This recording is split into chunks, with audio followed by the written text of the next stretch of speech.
सौगंध मुझे इस मिट्टी की, मैं देश नहीं मिटने दूंगा। सौगंध मुझे इस मिट्टी की, मैं देश नहीं मिटने दूंगा। मैं देश नहीं मिटने दूंगा, मैं देश नहीं झुकने दूंगा। सौगंध मुझे इस मिट्टी की। मेरी धरती मुझसे पूछ रही, मेरी धरती मुझसे पूछ रही, कब मेरा कर्ज चुकाओगे। मेरा अंबर मुझसे पूछ रहा, कब अपना फर्ज निभाओगे। मेरा वचन है भारत मां को, मेरा वचन है भारत मां को, तेरा शीश नहीं झुकने दूंगा। सौगंध मुझे इस मिट्टी की, मैं देश नहीं मिटने दूंगा। मैं देश नहीं मिटने दूंगा, मैं देश नहीं झुकने दूंगा। বিপর্যয়ের মধ্যে সুযোগ, এরকম বলা সোজা, শুনতেও নেহাত তিনটে শব্দ মনে হতে পারে। কারো কারো কাছে একে স্লোগান বা ধ্বনি জাতীয় মনে হতে পারে, কারো কারো কাছে একে সুন্দর ছবি অথবা দিবা স্বপ্ন মনে হতে পারে। কিন্তু যুগদ্রষ্টা তিনি, যিনি স্বপ্ন দেখেন এবং পরিবর্তনের চাকা ঘুরিয়ে সেটাকে বাস্তবে রূপায়িত করতে পারেন। প্রায় 4.5 দশকের সার্বিক এবং 2 দশকের প্রশাসনিক কৃতিত্বে যে মানুষটি নিজের নিরলস প্রয়াসে নতুন ভারতের অবয়ব তৈরি করেছেন, সেই ইস্পাত গৃহ ব্যক্তিত্ব প্রধানমন্ত্রী नरेंद्र दामोदर दास मोदी। क्यों? क्योंकि मैं प्रधानमंत्री नहीं, प्रधान सेवक के रूप में आपके बीच आया। मैं शासक के रूप में नहीं, सेवक के रूप में सरकार लेकर के आया हूं। नरेंद्र दामोदर दास मोदी ईश्वरना नामे सौगंध लઉં છું। ईश्वरना नामे सौगंध लઉં છું। প্রায় 13 বছর ধরে গুজরাটের মুখ্যমন্ত্রী হিসেবে বিকাশের নতুন প্রতিরূপ গড়ে তোলা থেকে শুরু করে প্রধানমন্ত্রী হিসেবে বেশ কিছু নজির সৃষ্টি করে ফেলা এই অভিযাত্রার চলমান প্রদর্শনী দেখানোর জন্য আমরা আপনাকে সবার আগে দেশের পশ্চিম সীমান্তবর্তী কচ্ছে নিয়ে যাব। 2001-এর ভয়াবহ ভূমিকম্পে কচ্ছ যেন ধ্বংসস্তূপে পরিণত হয়েছিল। সেখানেই আজ ভূমিকম্পের এত বছর বাদে কচ্ছ এবং কচ্ছের মানুষ এক দৃষ্টান্ত হিসেবে হাজির। আর শুধু কি তাই, দেশে বিদেশে কচ্ছের এই পুনরুজ্জীবিত হওয়ার গল্প উপস্থাপিত করা হয়ে থাকে। কচ্ছের রণ আজ দেশ বিদেশে নিজের সৌন্দর্যের জন্য পর্যটন ঠিকানা হিসেবে পরিচিত। একে আবার রণ উৎসবের নামেও অনেকে চেনেন। কিন্তু এক রণই কচ্ছের মানুষের জীবনকে কিভাবে পাল্টে দিল, এর জলজ্জন্ত উদাহরণ কচ্ছের বুজৌড়ি গ্রামের শ্যামজি ভাই ওয়ানকর। শ্যামজি ভাইয়ের পরিবার অনেক বছর ধরেই হস্ততাঁত শিল্পকলার জন্য সুখ্যাত। প্রধানমন্ত্রী নরেন্দ্র মোদী যখন গুজরাটের মুখ্যমন্ত্রী ছিলেন, তখন তিনি কচ্ছের শিল্পকলা এবং রণকে এক অন্যরকম দৃষ্টিভঙ্গি থেকে জুড়ে নিয়ে রণ উৎসবের সূচনা করেন। আর এই কারণে শ্যামজির মতো অনেক শিল্পীকে এই উৎসবকে কেন্দ্র করে উৎসাহিত করা হলো। और हर टाइम नया नया चीज बनता रहता है।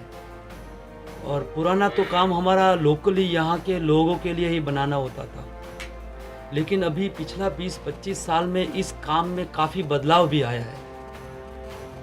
और ये बदलाव का जो बदलाव आने का वजह है, वो हम सोच रहे हैं कि जब गुजरात में मुख्यमंत्री मोदी जी थे, तब उन्होंने ऐसा एक सोच बनाया कि जो रण उत्सव है वो यहाँ पे कैसे किया जाए।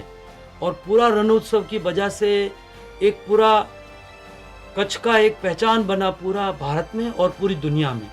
और रण उत्सव की वजह से पूरी दुनिया और पूरा भारत के लोग यहाँ पे आए। এই উল্লাস ভরা বর্ণময় ছবিমালা, ঢোলের বোল, মঞ্জিরের তান, রাগালাপ যা আপনি সামনে দেখতে পাচ্ছেন, সেটাই দেশের পরিবর্তনের সবচেয়ে বড় ছবি। বিপর্যয়ের মধ্যে সুযোগ খুঁজে নেওয়ার সবচেয়ে বড় প্রমাণও বটে।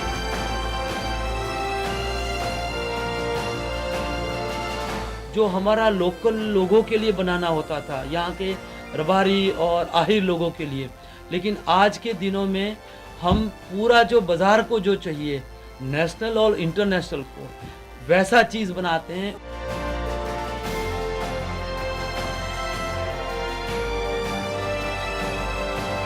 কিন্তু সময় পাল্টে গেছে এবং ছবিও বদলে গেছে।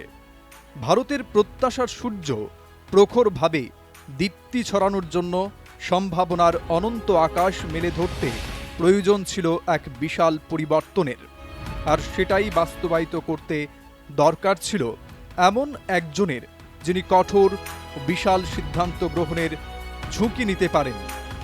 সমস্ত চ্যালেঞ্জ বিরূপতা সত্ত্বেও যেভাবে গ্রাম, গরিব, দলিত, মহিলা থেকে প্রশাসনিক ও সামরিক ক্ষেত্রেও সিদ্ধান্ত নিলেন সেই মানুষটি, আর তাতেই ছবিটা কিন্তু বদলে গেল। एंड ट्रांसफॉर्म इस मंत्र को लेकर के हमने काम किया।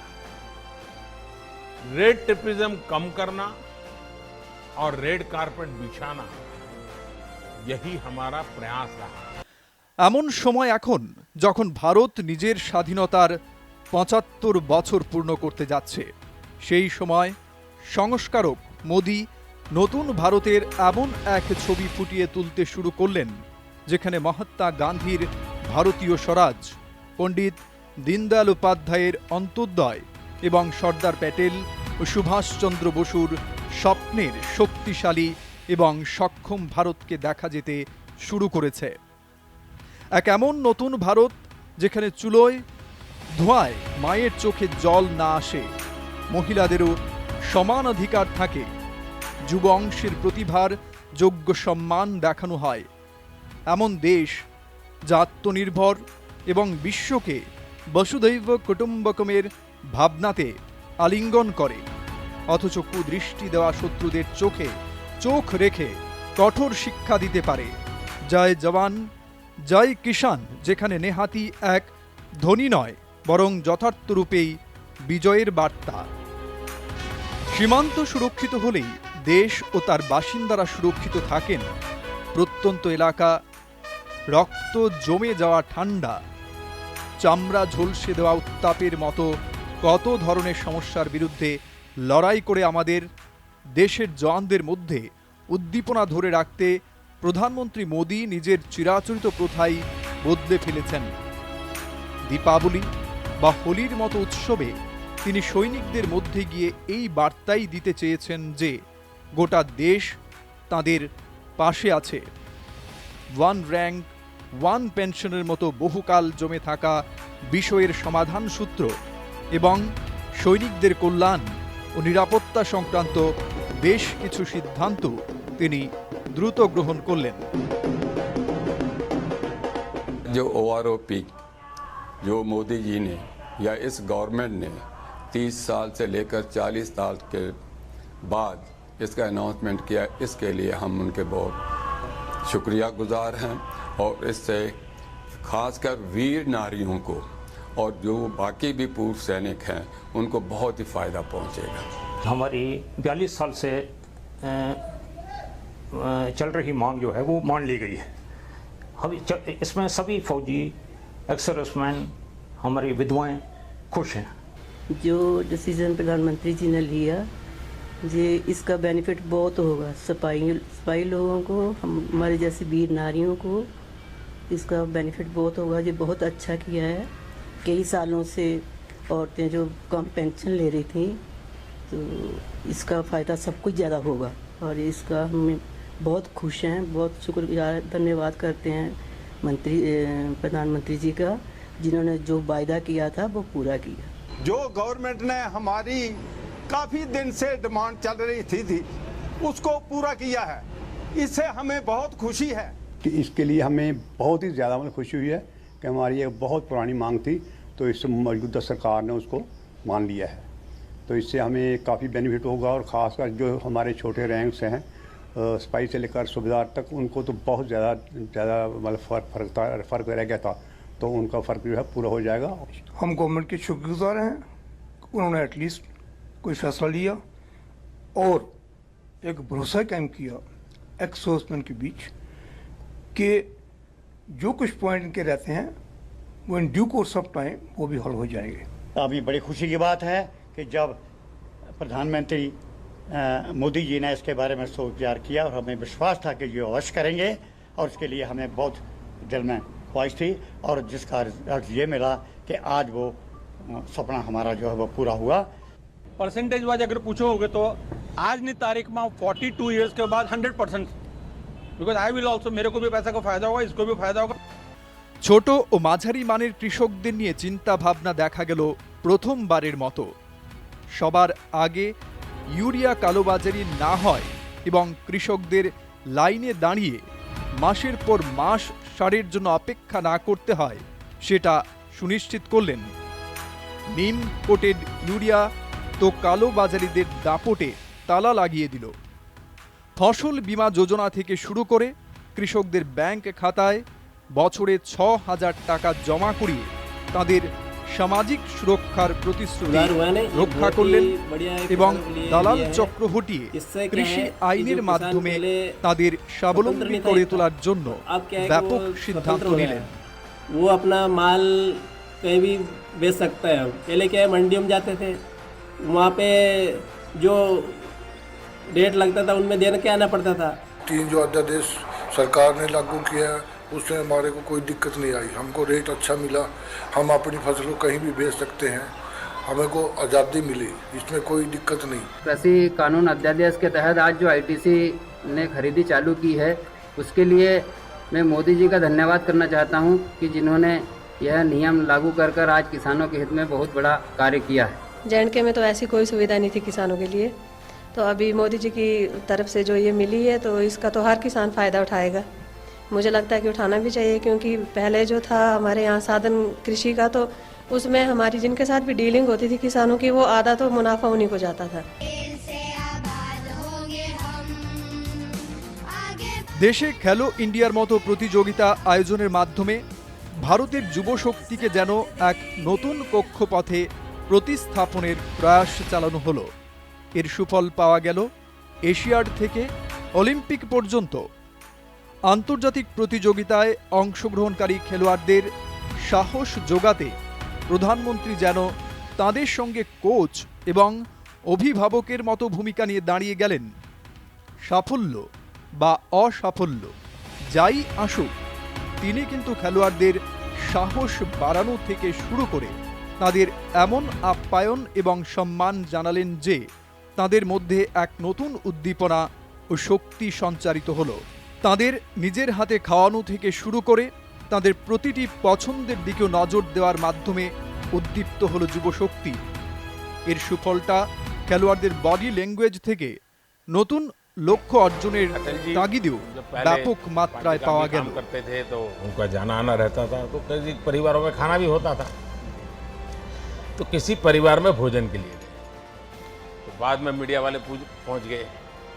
अब जब भोजन किया तो उन्होंने बताया कि गुलाब जामुन बहुत अच्छे थे, तो मीडिया वालों को उन्होंने बता दिया कि गुलाब जामुन बहुत पसंद आए। अब वो खबर छप गई पूरे देश में, तो अटल जी जहाँ जाते थे वहाँ सब जगह पे गुलाब जामुन। वो बड़े तंग आ गए, उन्होंने कहा यार एक सर्कुलर निकालो कि अटल जी आएंगे तो गुलाब जामुन बंद दो, कुछ और भी खिलाओ। हरियाणा का चूरमा होता है वो बिल्कुल डिफरेंट होता है। हाँ, खैर हरियाणा का अलग है, राजस्थान का भी अलग है, दोनों का अलग अलग रहता है। और तुम्हें तो माँ का चूरमा खाने की आदत है ना। इस बार आप लोगों ने, और इसमें तो काफी कोऑर्डिनेशन करना पड़ता है। क्या रहा आपके मन में? ये था कि अपना बेस्ट परफॉर्मेंस करना, और इस बार काफ़ी उम्मीद थी हमारी थोड़ी गलतियों की वजह से हम वो फाइनल में नहीं जीत पाए, और हम मेडल की उम्मीद से गए थे लेकिन वो हो नहीं पाया। इसको गलती मत कहो भाई। सर थोड़ी बहुत तो थी, वो अभी हम पूरी कोशिश करेंगे सुधार और बढ़िया, क्योंकि आप अपने आप में एक बहुत बड़ा काम किया है, और आप तो अमर अकबर एंथनी हैं। सभी लोगों को मिलाया आपने। ব্যাডেলির ইয়াসমিন জাহান হোন বা নিদা খান এখন আর তাদের 3 তালাকের মতো অমানবিক এবং মধ্যযুগীয় ব্যবস্থার জালে বন্দী থাকতে হয় না। যাবতীয় কঠোরতার বিরুদ্ধে লড়াই করে প্রধানমন্ত্রী মোদি মুসলিম মহিলাদের সমাজের সবচেয়ে বড় বাধা ডিঙিয়ে যেতে সাহায্য করলেন। এক এমন কুপ্রথা যা মহিলাদের মনে সবসময় অসুরক্ষিত ও নিচু তলার মানুষ হওয়ার অনুভূতি জাগিয়ে রাখত। একে উপড়ে ফেলেন তিনি। मेरे दोनों बच्चों की भी लाइफ खराब थी, मेरे 2 बेटे हैं और अब मैं दूसरी महिलाओं का भी साथ देती हूँ। दूसरी महिलाएं बहुत सारी 3 तलाक महिला, उनको साथ जोड़ती हूँ, उनका सपोर्ट करती हूँ क्योंकि मेरी सपोर्ट करने वाला कोई नहीं था। सबसे बड़ी बुराई से जब ये महिलाएं पीड़ित हुई तो कोई साथ नहीं खड़ा था, लेकिन एक कानून ने इनका जीवन बदला। असुरक्षा, अपमान और भय में जी रही यास्मीन को सम्मान की गारंटी मिली। कानून आता है 3 तलाक के ऊपर, उसके बाद ऐसी बहुत सारी महिलाएं हैं जिनका घर बच गया उस कानून के कारण। প্রধানমন্ত্রী মোদি নিজের ব্যক্তিত্বের এমন এক চিরস্থায়ী দাগ টানলেন, তাতে সমস্ত জনগণের ইচ্ছে এক মজবুত ভিত্তি পেল, দেশ পেল নতুন ইতিহাস লেখার সক্ষমতা। সুপর্ষির ধর্ম পালন করে তিনি তখনকার প্রধানমন্ত্রী নওয়াজ শরীফের মেয়ের বিয়েতে যাবতীয় নিয়ম ও প্রোটোকল ভেঙে ইসলামাবাদ পৌঁছে যান। কিন্তু আবার যখন পাকিস্তান উরি এবং পুলওয়ামার মতো অধর্মের কাণ্ড ঘটিয়ে ফেলে তিনি রাষ্ট্রধর্ম পালন করে সেদেশের বিরুদ্ধে সার্জিক্যাল স্ট্রাইক ও বালাকোট জাতীয় পদক্ষেপে যোগ্য জবাব দিতেও সামান্যতম দ্বিধা করেন না। या फिर सीमा के उस पार आतंक और हिंसा फैलाने वाली फैक्ट्री जहां भी होगी, इस चौकीदार के निशाने पर है।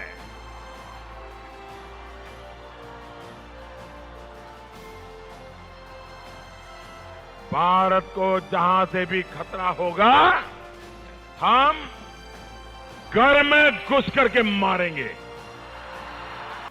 জম্মু কাশ্মীর নিয়ে যে সিদ্ধান্ত বিগত শতাব্দী থেকে ঝুলেছিল তাকে খুবই সংবেদনশীল কিন্তু বলিষ্ঠ কর্মপরিকল্পনার মাধ্যমে মোদি সরকারই একটা স্থায়ী সমাধানের পথ দেখালো।